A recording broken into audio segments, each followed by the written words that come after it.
All righty, here we are. It's Palm Sunday. Yay! It's a pretty day out too. I'm gonna read chapter 9, Intention. Ooh, this is from my book, Four Views of I, and here we go. It's not too long, so this will be over fairly quickly. Intention. Intention is the fourth view to an individual, the hidden view of I. It has always been there. Intention is synonymous with spirit and most connected with the dimension of time, technically space-time. It wasn't my intention is no excuse. It may be argued that whatever you accomplished was your intention. I would venture to say that intention is the view most overlooked. It is the view most have hidden while focusing on the body, mind, and soul. See, body, mind, and soul, intention. Get it? All right, let's go to the dictionary definition before we go too far from dictionary.com. Intention, noun, a determination to act in a certain way, resolve, import, significance. What one intends to do or bring about. The object for which a prayer, mass, or pious act is offered. A process or manner of healing of an incised wound. A concept considered as the product of attention directed to an object of knowledge. Purpose with a respect to marriage. I'm sorry, that's it. You intend to marry somebody. Examples of intention include the following. She announced her intention to run for governor. He seemed to think that I was trying to cause problems, but that was never my intention. He bought a dog with the intention of training it to attack intruders. He has good intentions, but his suggestions aren't really helpful. Whose intention is it anyway? Intention is the goal being sought. In the beginning was the Word, and the Word was with God, and the Word was God, and the Word dwelt among us. Before Moses was, I am, is a statement that got Jesus crucified for heresy. Now, the original intent of God was to have Jesus dwell on earth and become King of Kings. For some reason, this hasn't happened yet. In hindsight, looking at the Old Testament, it appears that Jesus had been intended to die on the cross from before time. Time to break and talk about intent. There is a use of that word that has more to do with focus than goal. It is speaking of the focus of a person has when we say someone is intent on it happening. It is the drive toward that goal that is spoken of. I think it can be confused with the word intense. Although intents of the individual can be palpable. What this all boils down to is everything we do is toward intention. It can be yours or someone else's. I think I'm beginning to understand where free will comes into play. When we join a group or a company or other social agreement, we join in the intention of that group. Manifest intention. Now, these days, intention is handied.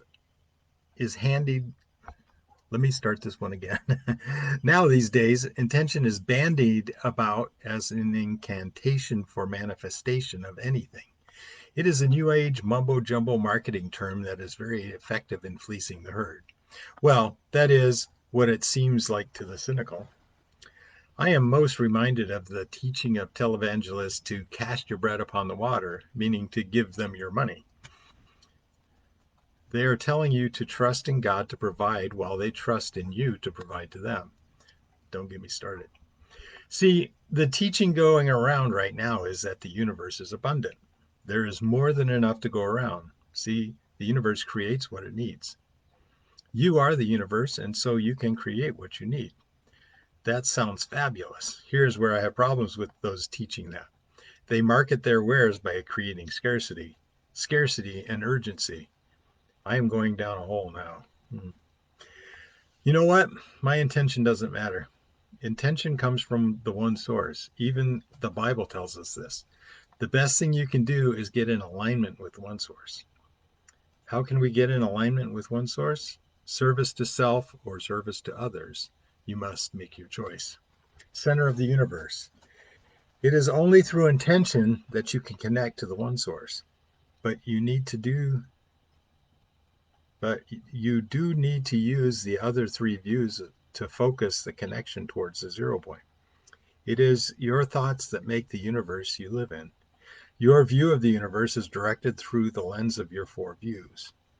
How you see the world is different than how everyone else does. Remember, you are at the center of the universe. Every direction away from you is infinity.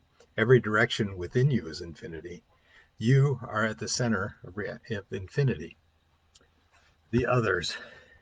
I was thinking about intentions that are not achieved. I think there is a big factor I haven't been considering.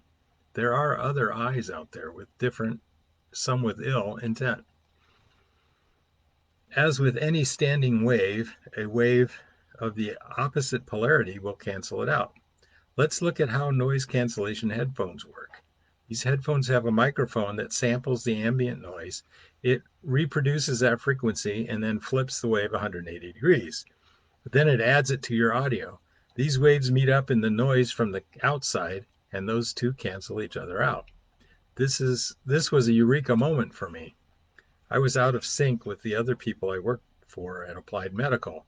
My frequency was not even a harmonic. I was 180 degrees out of phase with them. What an epiphany. Harmony and me, we're pretty good company. We need to attenuate our body and tune into the intention. Then peace will guide the planet and love will steer the stars. That's James Raldo and Jerome Ragni from Aquarius. Well, now, ain't that a kick in the head? Religion. What is the definition of religion? It is simply a belief in the unknowable? If so, then atheism is not a religion, right? Is the Constitution of the United States scripture? Well, now, that is a Pandora's box. I would think the word scripture simply means something a scribe wrote down. So all writing is scripture, no? And if this is so, as Paul said, all scripture is God-breathed and worthy of thought. Hey, I started with a paraphrased Bible, sorry. All writers are prophets of God.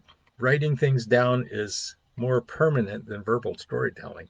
The reason is the written word is not going to change each time it is read without purposeful editing and deletion. Book burning is an attempt to remove some thoughts from the collective conscious. Yet there is a copy of everything written and unwritten. It is called the Akashic Record. These inputs to this ever-expanding library are each of us. It is the database of the one source. How can we get access to this database?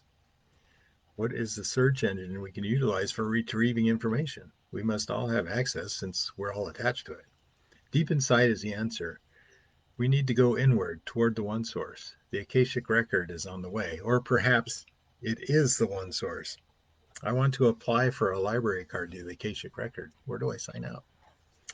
Just as I have all these books on my shelves, but don't remember exactly what is in them, the Akashic Record is a place with all experience filled. I may not remember them all right now, but they are all on the shelf for reference if needed.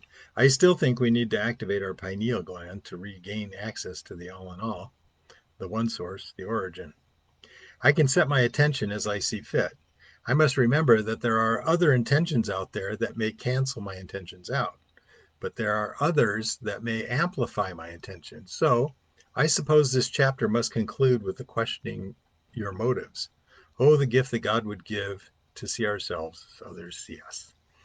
And that concludes this chapter. So have a wonderful day. And if anything piqued your interest in what I just read, make a comment below or wherever you do on this thing. Anyway, you guys have an awesome day. Bye.